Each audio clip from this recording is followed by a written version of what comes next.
Hello friends, आज के इस लेक्चर में हम डिस्कस करने वाले हैं क्रॉस मल्टीप्लिकेशन मेथड के बारे में, जो कि linear equation in two variables का थर्ड मेथड है, जिससे कि हम अननोन वेरिएबल्स की वैल्यूज को फाइंड आउट कर सकते हैं वेरी इजीली और वेरी फास्ट। सो आगे बढ़ने से पहले प्लीज़ मेरे चैनल को लाइक करें, शेयर करें, सब्सक्राइब करें और बेल के आइकन को ज़रूर प्रेस करें।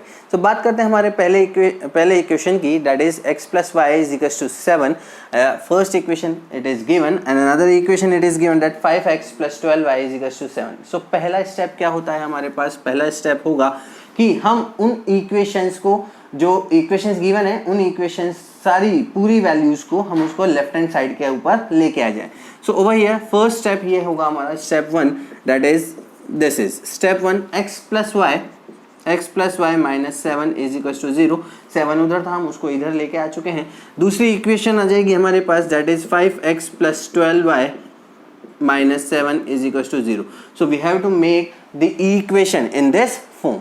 जो भी हमारे पास दिया हुआ है, दो इक्वेशंस दी हुई हैं, हम उनको इस फॉर्म में लेके आए दोनों इक्वेशंस को and mark them, that is equation 1 and equation 2।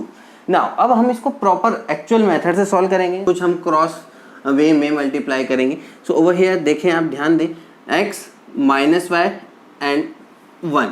सो अगर हमें x की वैल्यू निकालनी है तो x के नीचे आएंगी, और y की वैल्यू निकालनी है तो नीचे आएंगी। 1 कांस्टेंट वैल्यू होंगी, वो इसके नीचे आएंगी। अब यहाँ पे माइनस वाई क्यों आता है? माइनस वाई इसीलिए आ रहा है बिकॉज ये आप पढ़ेंगे क्लास 12 के अंदर मैट्रिक्स एंड डिटर्मिनेंट्स के अंदर, माइनस एंड कोफैक्टर्स। ये माइनस जो है, ये माइनस साइन जो है वो माइनस एंड कोफैक्टर्स की वजह से आ रहा है। सो जब भी आप 12th पे आएंगे वो हम अलग एक लेक्चर में कंक्लूड करेंगे। बस आप इतना ध्यान रखें कि यहाँ पे माइनस वाई आता है ऑलवेज, ठीक है। So over here we have to find out the value of x। हमें x की वैल्यू निकालनी है। So we have to hide the values of x in the equation. हमने उन इक्वेशंस के अंदर x की वैल्यूज को हाइड कर दिया एंड फाइनली जो भी बच रहा है रिमेनिंग, उसको हमने यहाँ पे राइट डाउन कर दिया। कोफिशिएंट लिखना है, केवल वेरिएबल्स नहीं लिखना है। यहाँ देखिए अलोंग विद साइन, यहाँ पे देखिए प्लस वाई है यानी कि उसका होगा 1।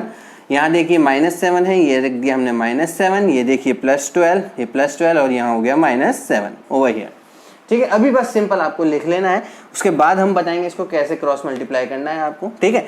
डिटर्मिनेंट्स की वैल्यू जब सॉल्व होती है तो बीच में माइनस का साइन आता है, वो भी हम आगे बताएंगे। सो वाई की वैल्यूज हैं तो हमने वाई को हाइड कर दिया। यहाँ पे देखिए वाई की वैल्यूज को हमने हाइड कर दिया। फाइनली जो भी हमारे पास रिमेनिंग बच रहा है उसको हम यहाँ लिख देते हैं। यहाँ x है, 1 है, 1 and 5 and over here this is minus 7 and minus 7, minus 7 and minus 7।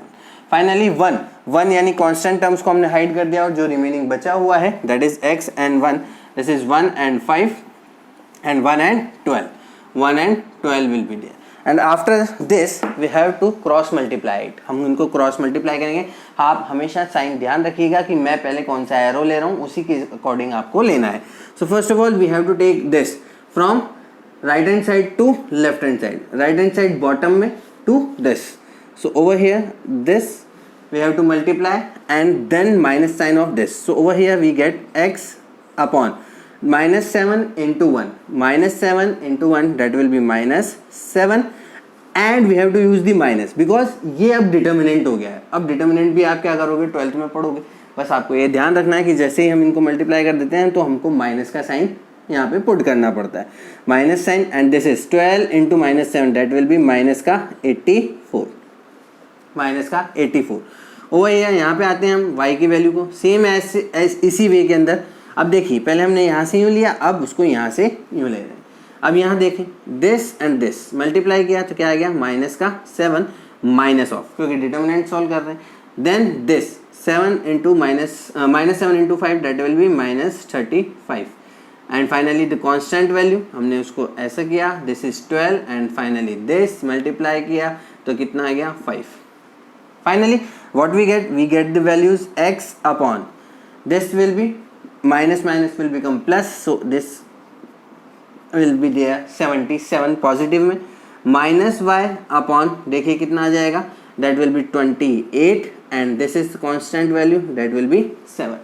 अब आपको जिसकी वैल्यू निकालनी है आप कांस्टेंट टर्म से उसको कंपेयर कर दें। अगर आपको x की वैल्यू निकालनी है तो मैंने इन दोनों टर्म्स को कंपेयर कर दिया, अगर आपको y की निकालनी है तो हम इन दोनों को कंपेयर कर देंगे।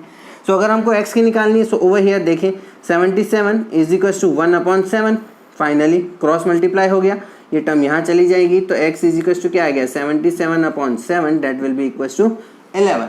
सो finally what we get the value of x that is equal to 11. ये हमारे पास 11 आ चुका है. आगे चलते हैं, y की वैल्यूज फाइंड आउट करते हैं. तो y की value -y/28 that is equal to 1/7. So y की वैल्यू कितनी आ जाएगी, माइनस को उधर शिफ्ट कर देते हैं, तो 28/7 that will be equal to y की वैल्यू आ गई हमारे पास -4. So this will be our final answer, that is x is equals to 11 and y is equals to -4 is the final answer of this question. तो ये था हमारा cross multiplication. I think आपको समझ में आया होगा. समझ में आया तो लाइक करें, सब्सक्राइब करें और शेयर भी करें.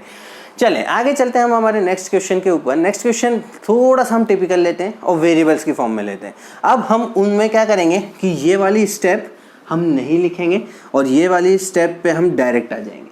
ठीक है, अब कैसे होगा वो हम देखते हैं. ये सिंपल हमने आपको सॉल्व करने के लिए बताया था कि क्रॉस मल्टीप्लिकेशन में होता कैसे है, इसलिए हमने आपको सिंपल यहाँ पे डिफाइन करा.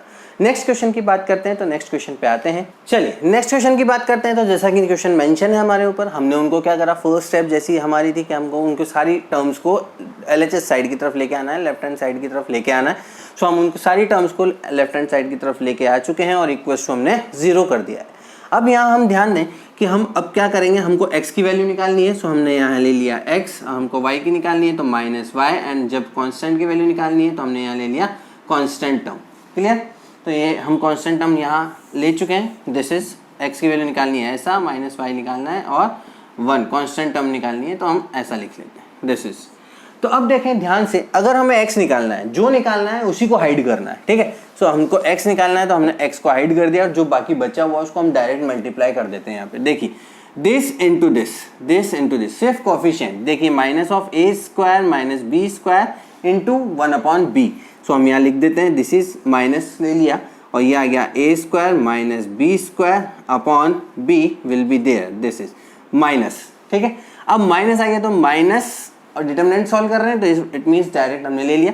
तो दिस इनटू दिस, ये क्रॉस मल्टीप्लाई हो गया. याद हो तो आपको पहले क्वेश्चन में हमने साइन बनाया था एरो का. अब ऐसा लेंगे, दिस इज.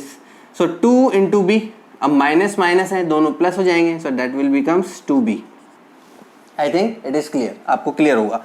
अब y की वैल्यू निकालनी है तो y को हाइड कर देंगे. This is, we have to hide the value of y. And finally x की वैल्यूज देखें, दिस इंटू दिस.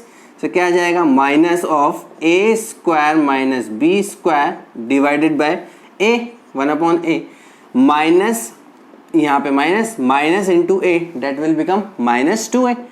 अब -2 है तो ये आ गया -2a ओवर हियर. यहाँ पे हमारे पास -2a आ चुका है. ठीक है, दिस इज. क्यों, क्योंकि माइनस यहाँ लगाना पड़ता है हमारे को, डिटरमिनेंट सॉल्व कर रहे हैं तो, और इसको सॉल्व कर रहे हैं तो माइनस आ रहा है. अब कांस्टेंट वैल्यू को, दिस इज कांस्टेंट वैल्यू, बाकी को देखिए b -b/a. So this is -b/a minus of this a/b हमने यहाँ ले लिया. अब हमारा काम हो गया डायरेक्ट. हमने क्रॉस वो एक स्टेप को हमने यहाँ पे स्किप कर दिया और अब इसको डायरेक्टली सॉल्व करेंगे. So finally we get the answer.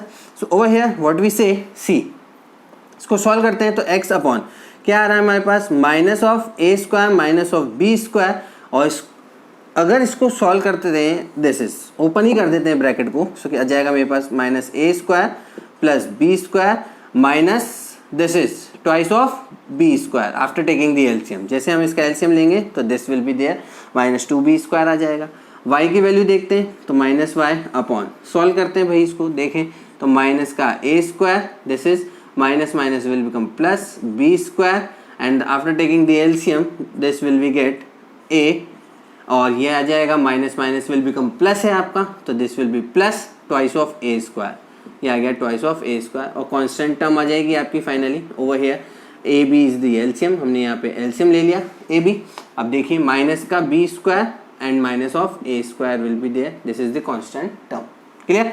आगे चलते हैं. देखिए भैया x की वैल्यू क्या आ गई है हमारे पास, दिस इज x अपॉन, देखें minus of a², this is minus of a² over here. देखिए minus twice of b² and plus b², तो minus of b² upon b.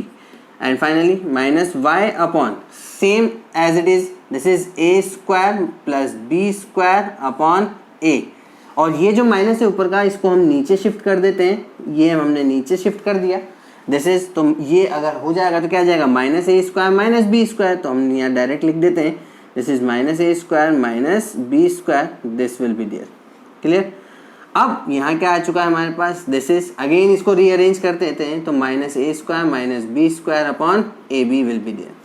ठीक है, अब हमको अगर x की वैल्यू फाइंड आउट करनी है तो इन दोनों टर्म्स को कंपेयर कर देते हैं। इन दोनों टर्म्स को कंपेयर करने पे x की क्या वैल्यू आती है देखें आप, तो minus a square minus b square upon b into a b upon minus a square minus b square. इस पार्ट से ये वाला पार्ट कैंसिल हो जाएगा and finally b will be cancel out by b। So finally what we get the value of x is equals to a। x की value आ चुकी है हमारे पास a। अब इन दोनों को कंपेयर कर देते हैं, so we get the value of y also. हम देखते हैं तो y की वैल्यू क्या आ सकती है, this is minus a square minus b square upon a over here, this is into ab upon minus a square minus b square. This part will be cancelled out by this part and a will be cancelled out by a.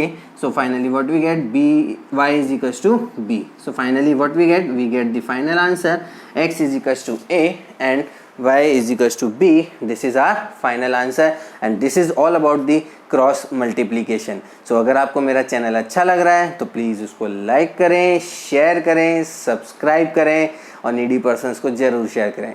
सो आज के लिए इतना ही। So all the best and thank you so much.